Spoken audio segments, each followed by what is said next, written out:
Yeah. Lil Brunson back at you with the back at you, and I am the best reporting on the Eagles. You know, this one thing that strikes me really odd about, everything that's going on right now, winding down to the draft. Everybody feels as though they're an expert at diagnosing wide receivers now and what we need as Philadelphia Eagles, what the Philadelphia Eagles need to make Carson Wentz better. I think that everybody is listening to everybody, and nobody's really thinking about this. Oh, the Philadelphia Eagles' biggest need is speed. Biggest need is speed. No, speed necessarily doesn't make a great wide receiver. It doesn't. Nelson Aguilar was fast.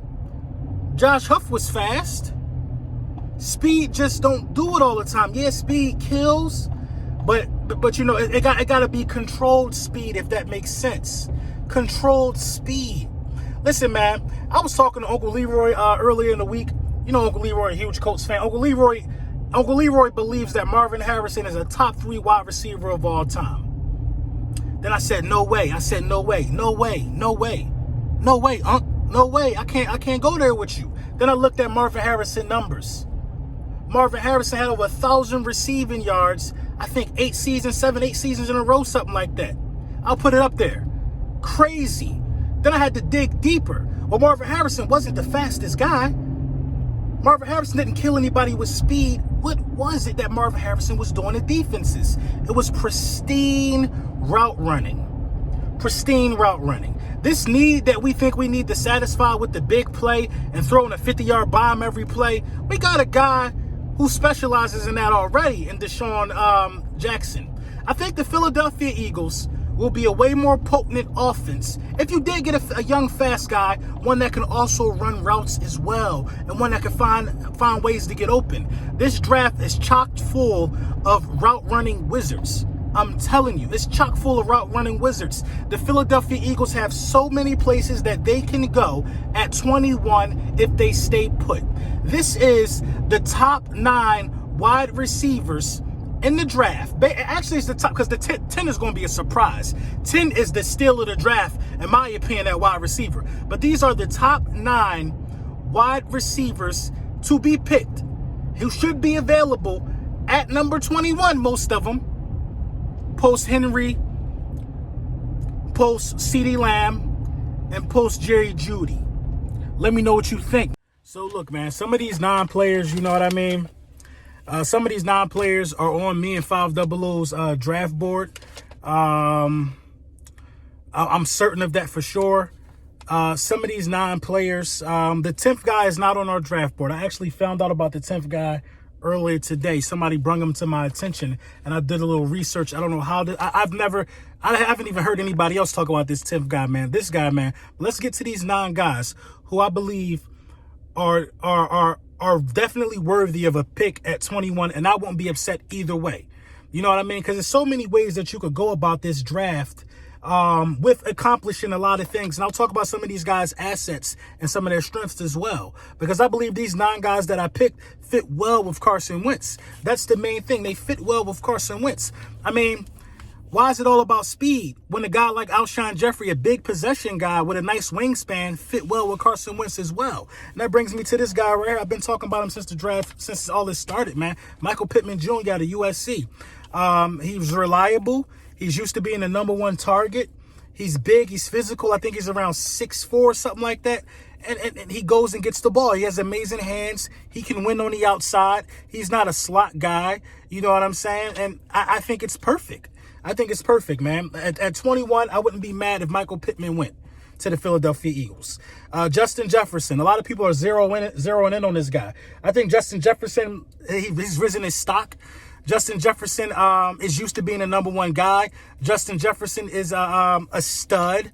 You know what I mean? He's definitely a guy I can see going before 21 if somebody wanted to feel froggy and take a wide receiver. But I wouldn't be mad at 21.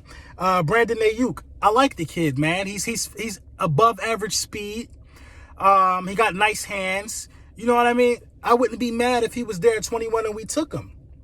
KJ Hill, man. I really, really like KJ Hill. I like KJ Hill, man. It's It's ridiculous how much I like KJ Hill, man. I think KJ Hill will be a force in the slot. I think KJ Hill would be just disruptive in the slot, period. You know what I mean? We did lose Nelson Aguilar, so we probably need another guy to come in there and be able to play some slot. I know a lot of people are saying Greg Ward is going to play the slot, but the more competition you build, the better. I think KJ Hill could also play on the outside. KJ Hill reminds me of, it's hard to say this, but KJ Hill reminds me of Steve Smith in a sense. But Steve Smith Sr. was just way more physical than a lot of guys. Denzel Mims, you can't be mad. We all know about Denzel Mims. You can't be mad if Denzel Mims is taken at 21 by the Philadelphia Eagles. Van Jefferson. I think Van Jefferson is going to slip because he had the injury, but Van Jefferson is another guy who I believe is worthy of the 21st pick, but I don't see that likely happening. I see Van Jefferson going in the late second round, actually. But you can't be mad if Van Jefferson is a Philadelphia Eagle. Not at 21, though. You know what I mean? So maybe Van Jefferson shouldn't be on this list. KJ Hamler, I like KJ Hamler. We all know about KJ Hamler. The speed. He has better size than I thought. I like KJ Hamler. Now, these are two guys that a lot of people aren't really talking about. Brian Edwards out of South Carolina. I really, really like that guy. He has Odell Beckham-like hands. You got to look this guy up. This is a steal. These last couple guys we're going to talk about are steals before I get into the meat and potatoes. Brian Edwards is a steal. Nobody's talking about this guy. You know what I mean? I did real research. I'm not going to sit here and jam guys in your face that everybody is telling us to jam in your face. Brian Edwards, a sleeper. You know what I'm saying? Isaiah Hodgins, I think he plays for Oregon State, a sleeper. Put it in work. These guys flew under the radar that I'm talking about. And this brings me to my 10th guy. 6'2", had the second fastest 40 time in the combine. Yeah, he ran a 4.35. Nobody is talking about this guy. Nobody's talking about this guy. Got better every year. This is a late round pick. Not a late round pick. This is a sleeper. I'm telling you, man. This dude, with the skill set and how fast that he's learning the game and getting better, this dude will be a top 15, top 10 wide receiver out of this draft class. Mark my words. 6'2", running a 4.3. I'm talking about Quez Watkins, man. I'm talking about Quez Watkins, man. I looked at the tape and I looked at how good this dude is, man. Crazy, ridiculous. The Philadelphia Eagles have to make this guy their second wide receiver. If the Philadelphia Eagles scouting department did their homework, this guy will be drafted by the Philadelphia Eagles. You know what? I believe in this kid so much that I know nobody ain't heard of him. If Quez Watkins went 21, I wouldn't be mad. I'm telling you, man, the skill set and the potential. 4.3 speed. 4.3 speed at 6'2", you can't teach that. You cannot teach that. I'm telling you, man. I don't know what Randy Moss ran in the combine, but that height and speed combination cannot be bought, and he knows how to high point the ball. He knows how to change speeds in the air to catch a ball. It's ridiculous, man. Look at Quez Watkins. Look at his highlights. Look at whatever you want to look at. The guy is for real, man. I looked it up for myself. And I know a lot of you guys are going to say, well, there's no Jalen Ragar on your list. I don't really think he's better than any of the guys that I named. And that's not no knock on him. It's not no knock on him. I just don't think he's better than any of the guys that I named, man. He seems to me to be more of a punt return guy. He doesn't seem to be a guy that's ready to make an immediate impact at the wide receiver position. We need an immediate impact because this is going to happen. I don't know if Alshon is going to stay or go. That's going to remain a mystery until it's not.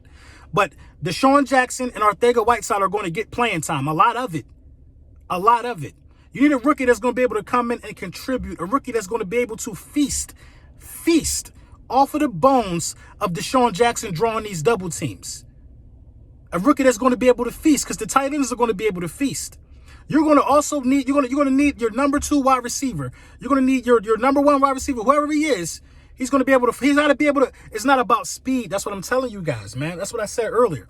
It's not so much about speed because Deshaun Jackson got the speed to take the top off already. Yeah, he's getting older, but your speed guy, that's not going to be his number 1 priority. It could be, but you want your speed guy to be able to also to know that I got to find a soft spot in the zone because Deshaun is going to historically command double teams. I got to be able to find a soft spot in the zone and get open. I got to be able to just get open and then use my speed and my youth to break away and make things happen that way. Because all eyes going to be on Deshaun Jackson and Miles Sanders and Zach Ertz. This draft is important for this young kid coming up, man. I'm telling you, man. Whoever we draft, but these 9 guys right here, in my opinion, prove that post Ruggs, post Lamb, and post Jerry Judy, these are the top 3 guys everybody's talking about. Post these 3 guys, there's still life. There's still life to be able to get it done. Still life, man. Let me know what you think in the comments.